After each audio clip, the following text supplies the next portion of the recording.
Hey guys, this is Greg with Medical Muscle. So in this video, I'm going to talk about year 3, the most important and most challenging year, and all the little factors that go into doing really well. It's not straightforward anymore. There's multiple factors, not just intelligence. That's not just work ethic. Okay, there's other factors that go into your ability to do well during this year that's so important, that's going to determine, what residencies you're going to get into this year. Okay, year 3 is the most important. That's the one that's going to determine a lot of where you're going to go and what's going to happen with your future. So what happens during year 3? Well, you got your shelf exams. Okay, your shelf exams are just an exam after you complete a rotation. So say you completed OBGYN, at the end of the 6 weeks, you're going to take a shelf exam run by NBME, okay, testing company. Surgery and medicine are the only two that are 12 weeks, but everything else is 6 weeks. So you have either 12 or 6 weeks to study for these block exams, okay? They're challenging, and I could say what was challenging for me is the difference in the way NBME asks questions compared to UWorld. So the bulk of your studying for these block exams would be UWorld, but the way NBME likes to ask questions is different than how UWorld likes to ask questions. And sometimes the first line in a certain situation is different depending on the testing company. So it's very important that while you're studying for these shelf exams, you're doing your UWorld. Obviously, you got to do UWorld. It's great. It's a great tool. But you're also doing all the NBMEs because you need to see what they think is the first line in that specific situation. There might be some variation that you need to be able to pick up. All right, now, on top of those shelf exams, right, you are being pushed very thin with your schedule, okay? So you may be doing probably an average between 8 to 10 hours a day of being in the hospital. You might have overnights. You might have 24-hour shifts. You might have weekend shifts. It does happen, okay? It does happen. Intermixed, I don't want to totally demoralize you, because intermixed, you're going to have easy weeks. Sometimes you'll have like an outpatient week in each specialty, which is very nice. It gives you time to study. So, but regardless, and for the most part, you're going to be there, you're going to be at the hospital at least 8 hours, at least. So think about, within that 8 hours, you're having to go see patients. You're having to write notes sometimes. You're having to give lectures during rounds, like a small little talk about some topic that you were asked to present. You have like papers that you have to submit, but then you have to study for these shelf exams. So year 3 really tests someone's organizational skills, okay? It's not just intelligence at this point. You can be very smart, but if you're not very organized, you're going to fail horribly, because there's so many things that you have to take care of all at once. It's like juggling. You're keeping all these things in the air. So if you're very organized, you're going to do very well in this year, because you have all these things that you have to take care of. And you have to make sure to fit the studying in with the requirements that you have on top of that. So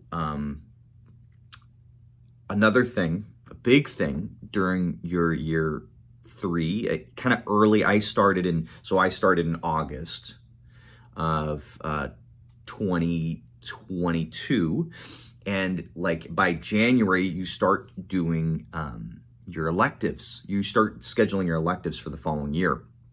That means that by that point, it's a smart idea to kind of get an idea of what specialty you want to get into. You kind of have to make a decision. Maybe not by that point. You can wait a little later, but it helps you a lot if you are confirmed that you know what you want to do early. Let's say by January, then you can start scheduling sub-Is in hospitals that have residencies for that specialty. But it's a logistical thing, right? You're having to figure out where you're going to go, where you're going to live, what openings does that hospital have? Does that start date conflict with a start date of another rotation that you have during that elective year? It can be very complicated. And think, on top of all this, you're also working at the hospital. You're having to study for these shelf exams, okay? Now, to make matters worse, you have your ERAS stuff, okay? ERAS is it's where you upload all your stuff, so that residencies can see it. You're uploading your letters of recommendation, right? Your personal statement, and all the other stuff that goes with that. So another big thing is that you're asking for letters of rec, right? You want to ask people in the field that you want to go into, to write something that really makes you stand out. And to do that, you have to look smart in front of these people. You have to be hardworking. You have to show them that you have a great level of professionalism, so that they don't write just a generic letter, or even worse, a bad letter, right? That can happen. So you're asking for those letters. And then obviously, as you get closer, let's say it's like, March, April, like May, you're already starting to study for step 2, okay? So there's a lot of things that are going on. And then you're also working on your ERAS at the same time. You're working on your personal statement. You're studying for these shelf exams. You're studying for step 2. So it really comes down to organization. I'm gonna make more videos to break down specific parts of this process, but I just want you guys just to be aware.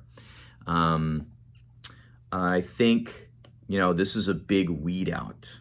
I think it's a big weed out to see who can, handle the workload, who's dedicated to this path that they're choosing. Because if you're not dedicated, you're not gonna be able to survive this. Okay, if you're not passionate about what you're doing, if you don't enjoy it, if you can't find an enjoyment out of it, then this will show you that you're not meant for medicine. You have to be able to adapt. You have to be able to change. If something isn't working, you have to be able to identify it and go to something completely different, okay? And you also have this added on factor of having this professional, attitude when you're speaking with superiors, either residents or your attendings, and how you interact with them, and how are you showing up on time? Are you staying late? Are you being able to answer their hard questions? All those things can go into, how well you get graded.